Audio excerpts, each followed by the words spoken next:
Hey, guess what's happening on this week's episode of the Beating Diabetes Lifestyle Podcast with your friend and host, Oscar Camejo. Here we are at the end of this year, and we're getting ready to start the new year. I don't know about you, but there were times in my life where I made a New Year's resolution and I didn't keep it. How about you? Have you ever been in that situation? Well, guess what? People all over the world around this time start thinking about New Year's resolutions. They start thinking about all kinds of things they want to do differently in the new year. Some people are successful at keeping their New Year's resolutions while other people fail. I don't know about you, but that was me. You know, it was like an up and down roller coaster. I'm pretty sure you've been there. I've been there. A whole bunch of other people have been there. So have you ever tried to stick to a New Year's resolution and just found that it was just too difficult? After the first week, everything was cool. Maybe 2 weeks in, it was cool. But after a while, things just started to fall off. Hey, that's a common thing. It happens to everybody. Because in this episode, we're going to learn about the top reasons why most people fail at keeping their New Year's resolution. And we're going to talk about, should you even consider making a resolution in the first place? And if you do decide to make a New Year's resolution, how about building some momentum going into the new year so that you can be successful? If that's you, stick around to hear the rest of this week's episode. I got some tips that you definitely want to hear. Let's go.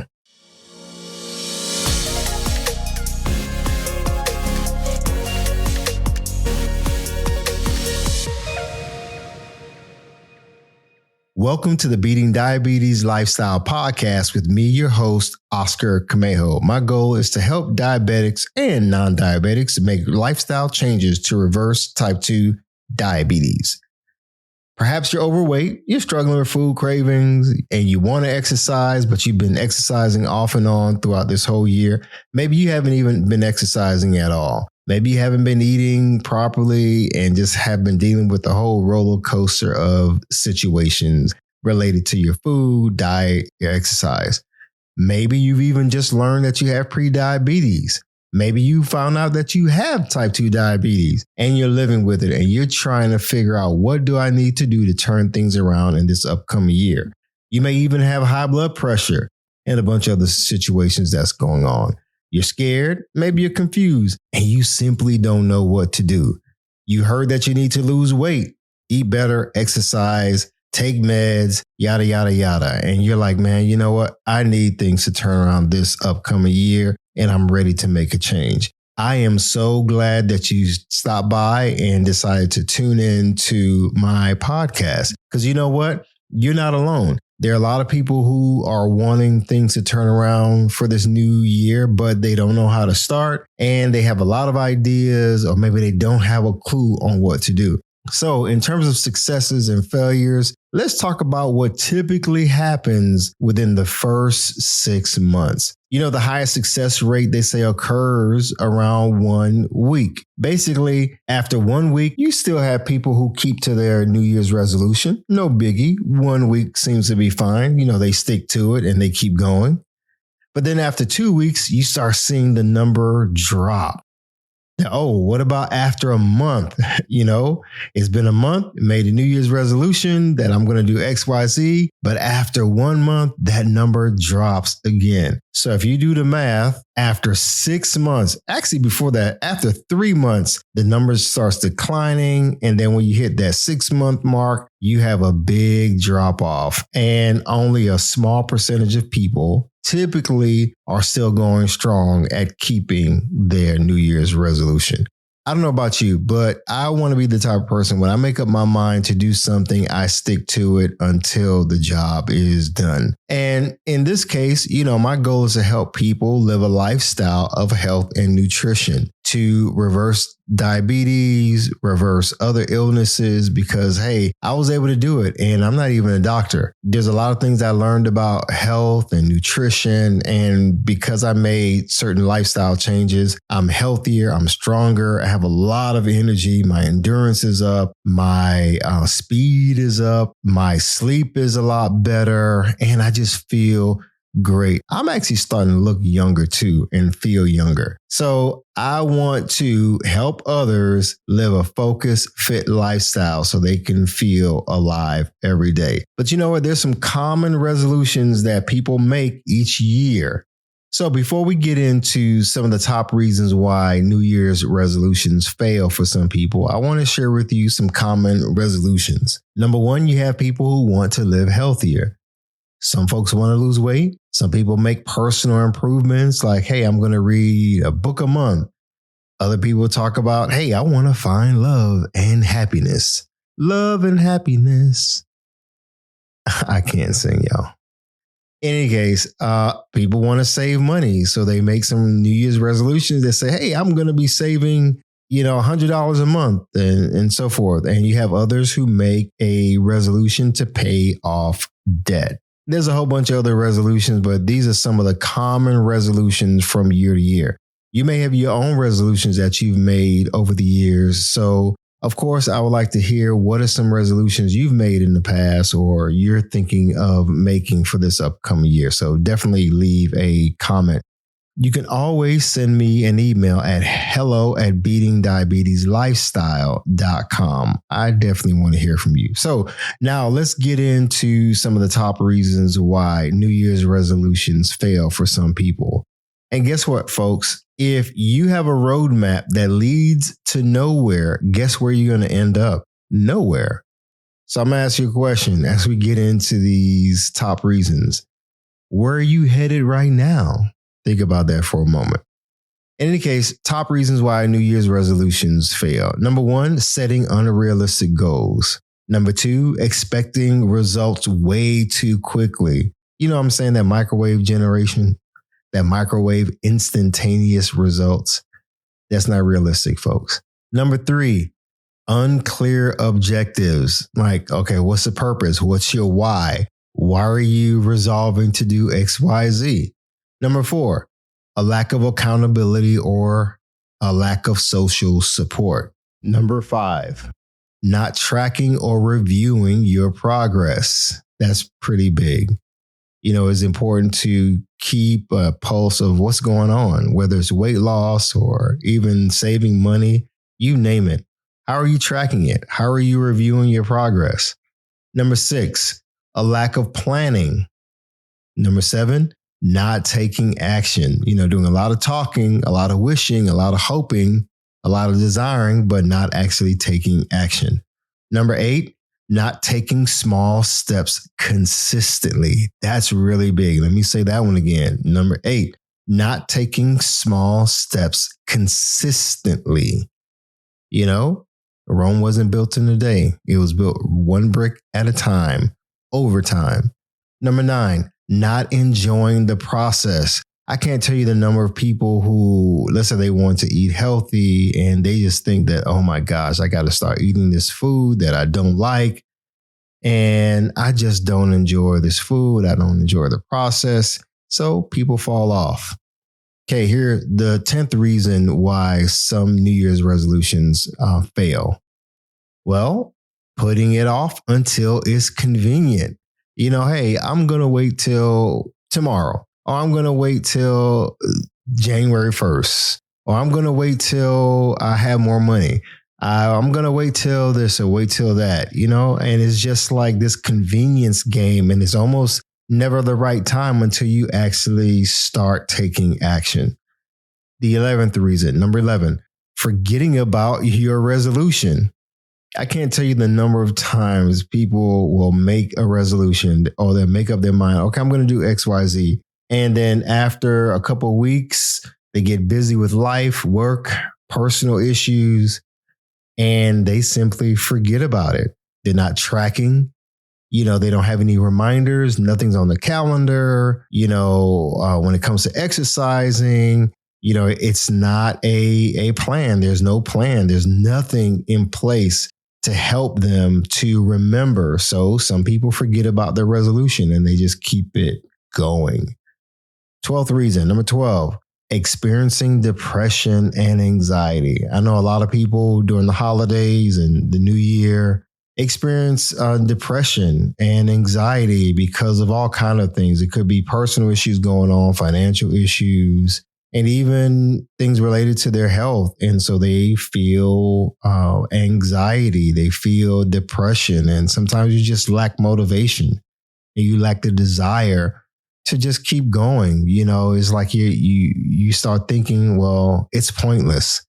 I'm always going to be overweight. I'm always going to be sick. I'm always going to be in debt. I'm always going to be alone. I'm always not going to have anybody in my life who loves me. And, things are just going to always be bad. And so because of maybe past experiences, trauma in your life and other situations, people are just dealing with depression. Things are not going your way, and perhaps it's been like that for a while, and when it comes to change, some people experience a lot of anxiety, whether it's changing a job or changing relationships or, school, you're graduating from high school or college and you're trying to go to the next level and you're anxious about the future.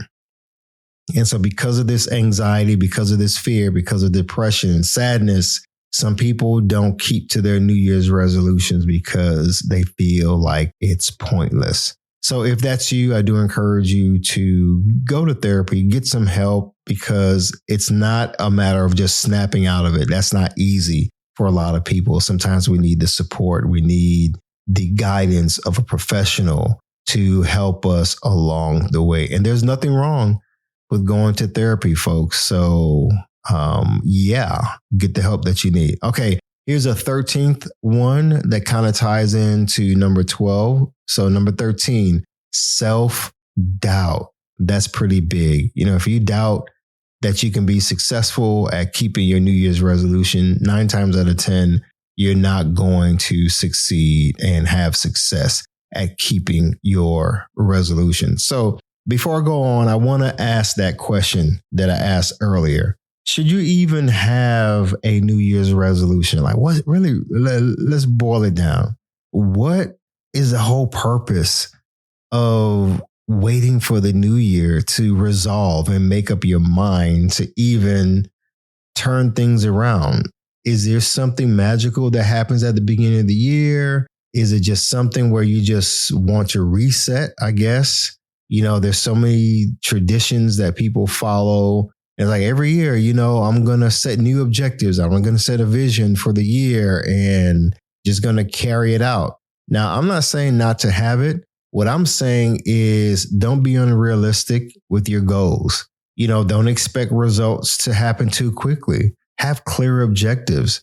If you're going to set out to do something, be clear about what you're trying to do. Now, one thing I don't recommend, and, I'm focusing more on the health and nutrition aspect, especially for those who have prediabetes or have type 2 diabetes, hypertension, high blood pressure, high cholesterol, basically on the nutrition side, and those who are wanting to reverse certain diseases and so forth. So the reason why I want to focus on that is because, when it comes to health, you can have a lot of money in the bank, but have poor health. You can have a great relationship with your loved ones, a spouse, girlfriend, your kids, co-workers. But if you have poor health, it's going to be hard to enjoy all those other things if you're sick and in the hospital. That was me, sick in the hospital. I had things going on that were good, but my health really was declining. And sitting in the hospital, I had to deal with a lot of negative self-talk, a lot of self-doubt. I dealt with a little bit of depression. I had been putting things off for so long in terms of my health, and unfortunately, I paid the consequence for it. But I am glad and grateful to God that I am alive to tell the story. I was able to turn my life around, but I didn't wait for the new year to come around to do it. I made up my mind that I was going to change. A resolution at the top of the new year wasn't the key for me. I had to stop what I was doing, which was not exercising and making poor choices where my overall health was concerned. I had to stop it, and I had to adopt new habits. waiting for the new year to decide then to turn my life around wasn't the key for me. So I want to encourage you all, don't wait for the new year to decide that you're going to turn your health and well-being around. Don't wait till January 1st to build a momentum and decide, okay, well, I'm going to do X, Y, Z. I want you to think about tomorrow today. I want you to start thinking about the new year and the entire year now. What kind of lifestyle do you want to live? What is the vision for your life? There's a biblical passage where it says, without vision, people perish. If you don't have vision for your life, like where's your life headed? Where, in terms of your health, where are you headed? You know, the other day I was looking through some old things that I had stored away and I came across a vision board.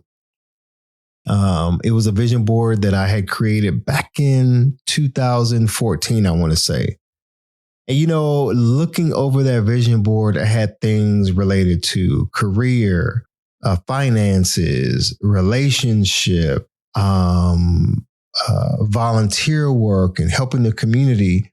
But I also had on there about living a healthy lifestyle and helping others live a healthy lifestyle. Now, mind you, back in 2014, I didn't have type 2 diabetes. I wasn't overweight. You know, I wasn't dealing with high blood pressure, high cholesterol that I know of. I mean, I wasn't sick. But for some reason, I did have in the back of my mind that I wanted to live a healthy lifestyle. So I put that on my vision board and I was so happy to look back. Well, yeah, to look back and to see that here it is, 2020 at the time of this recording, 2022 at the time of this recording. What is that? 8 years later, that my life has changed and I'm living out that vision of living a healthy lifestyle. So what about you? What is the vision for your life? This goes beyond a New Year's resolution. It goes beyond what you're going to do the first 3 months. It goes beyond you losing 30 pounds or 15 pounds. You know, there was a time where weight loss was like the biggest thing on my mind. Okay, I want to lose 30 pounds by my 30-year class reunion. That was a real thing for me. But that wasn't a solid why, because like I tell people, if you have a time-based resolution or goal of losing, let's say, X amount of weight by, this event, by this certain time, what happens after you reach that time? And yes, you've accomplished losing that 30 pounds or that 15 pounds. What happens then? What happens to your life after that? If you're wanting to save money, okay, what are you going to do after you've saved the $5,000 or $10,000? What are you going to do? So you just have to think about the bigger picture. Think about, in terms of your health, think about the bigger picture.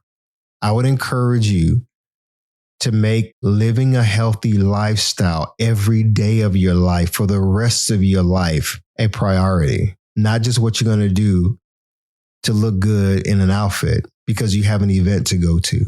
And look beyond just reversing type 2 diabetes for those of you who have type 2 diabetes. Because listen, I reversed type 2 diabetes. That was a milestone. That was a big milestone. But now, after I've done that, do I go back to just eating how I was eating before and living how I was living before? Heck no. No, it's all about making changes that are lasting, building habits that will last. In this episode, I really felt like it was important for me to encourage you. I know a lot of you all are struggling. You're going into the new year and you're like, there's a lot going on with my health. I may be stressed out. I'm dealing with a lot of stress. I just have a lot going on, work related, relationship related. And you're just like, I don't know, Oscar. But I want to encourage you to not wait till the new year to build momentum. I don't want you to wait till the new year to get the help that you need, the support that you need. You may be feeling like giving up right now, and you're like, man, I don't even know if I'm going to make it to the new year. My brother, my sister, be encouraged. Hey, I've been there where you just feel like, man, am I going to make it beyond this situation? But I'm here to encourage you. You can make it. You can move past your current circumstances. Yeah, I know you may have been dealing with this disease or this issue for a very long time, and you're like, you know what? Hey, I might as well just stay on meds. You know, I'll try to eat right. I'll try to live healthy. I'll try to exercise, but hey, I'm stuck with it. Maybe this is just the universe's way or God's way of punishing me. Come on, God doesn't operate like that. Okay. I'm not trying to be philosophical or religious or spiritually deep, but you know, the God I serve actually loves you. He doesn't play favorites. In any case, when I was 268 pounds and diagnosed with type 2 diabetes, I had to trust God. And I'm glad I did. Yeah, I had to listen to my doctor, but then even my doctor's knowledge was limited. I was on meds for a while and just decided that I want to get off meds. And the way for me to do that is to start eating healthy. I was going to my doctor's appointments, but I wanted to live a consistently healthy lifestyle. So I made some changes, cut out the sweets, cut out the sugary drinks, the rice, the breads, the pastas, and a bunch of other stuff that was just literally killing my body. So for you, be encouraged, okay? Don't wait for the new year to make changes in order to live healthy. Deal with the negative self-talk. I've dealt with it. Start speaking positively over your life and to yourself. Stop saying that you're not going to make it. Stop telling yourself that you are stuck with this disease called diabetes and pre-diabetes. And there's nothing that you can do because your mama had diabetes, your daddy had diabetes, your aunt and your uncles, everybody in your family had diabetes. So you're just stuck with it. Come on now. I want to encourage you. Keep your head up. Go into the new year with momentum on your side, with the wind at your back, propelling you and pushing you forward. Don't try to build momentum on January 1st, people, or within the first couple of weeks. Now, build that momentum now, okay? Don't give up on your dream of being healthy and looking healthy and being strong, being faster. Yeah, I know they say as we get older, we start to slow down. That's not my mentality. You know, I'm Mr. Positive. My blood type is O positive. So positivity is literally running through my veins is what I like to tell people. So my attitude is, hey, you know what? I'm going to extend my life as much as possible. Oh, yeah, Oscar, but you know, fate would have it. You know what? Still, there's choices that I can make to live a healthy lifestyle. And I look better. I feel better. I feel stronger. I'm not giving in to the aches and pains of age. No, I'm building muscle, strengthening my bones now.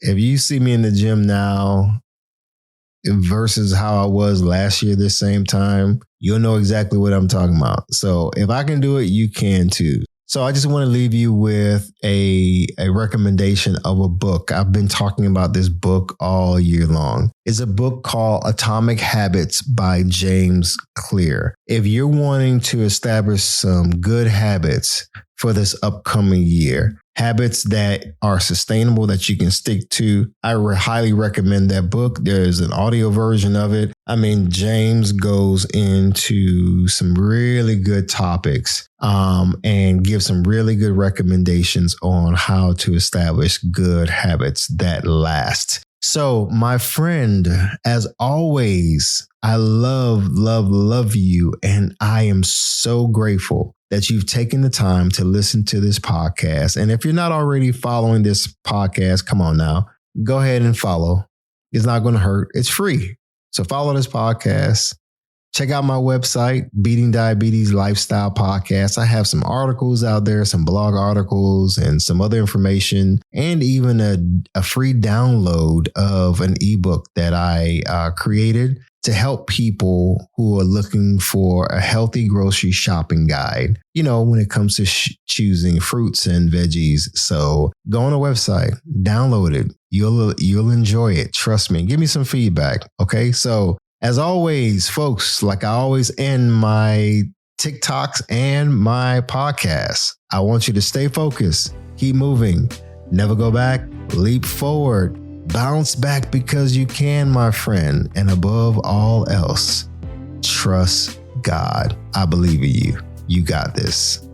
Be sure to visit the website at www.beatingdiabetieslifestyle.com for access to free resources and other information that will help you along your journey. If you would like to submit a question or comment about the show or to learn more about the Beating Diabetes Lifestyle, you can always email me at hello@beatingdiabetieslifestyle.com. And if you haven't already, be sure to subscribe to this podcast. Hi, everyone.